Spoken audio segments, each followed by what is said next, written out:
तिन्ही सोसायटी एकत्र करून आज सगळ्या सभासदांना बोलवलं आहे. त्याचं कारण हेच आहे की प्रत्येक जण एकमेकाला बघायला पाहिजे आणि प्रत्येकाचा एकमेकाला परिचय व्हायला पाहिजे. त्यासाठी आपण सगळे एकत्र आलो आणि पुढेही आपल्याला एकत्र राहायचं आहे.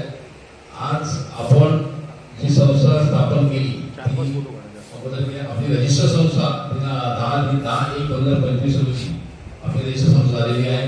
त्याचे आपले प्रमाणपत्र सुद्धा आहे. आपल्याला माहिती आहे, आपण व्हॉट्सअपवर टाकत असतो आणि आपण त्याप्रमाणे आता जे उपविधी आहे त्या उपविधीप्रमाणे आपण जे कार्य करायचं आहे ते उपविधीप्रमाणेच करायचं. कारण ते सरकार खात्याचं एक उपविधी आहे, ते गव्हर्नमेंटचे नियम आहेत. त्याच्यामध्ये त्याप्रमाणे आपल्याला आता त्या प्रत्येक नियमाप्रमाणे आपल्याला पुढे जावं लागणार आहे.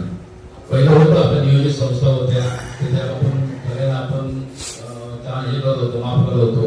पण आता आपली जी संस्था आहे ही रजिस्टर झालेली आहे. रजिस्टर आपल्याला नोंदणी क्रमांक भेटलेला आहे आणि अशा परिस्थितीमध्ये आज आपली वार्षिक सर्वसाधारण सभा आपण घेत आहोत. पहिलीच सभा आहे आपली. त्याच्यामुळे आपण जेव्हा सोसायटी रजिस्ट्रेशन केलं त्या टायमाला आपण एक संचालक मंडळ तयार केलं होतं. त्या संचालक मंडळामध्ये आपण त्यांनी जे जे इच्छुक होते सभासद त्यांना आपण घेतलं आणि ते संचालक मंडळ आपण तयार केलेलं आहे. तर आता आपण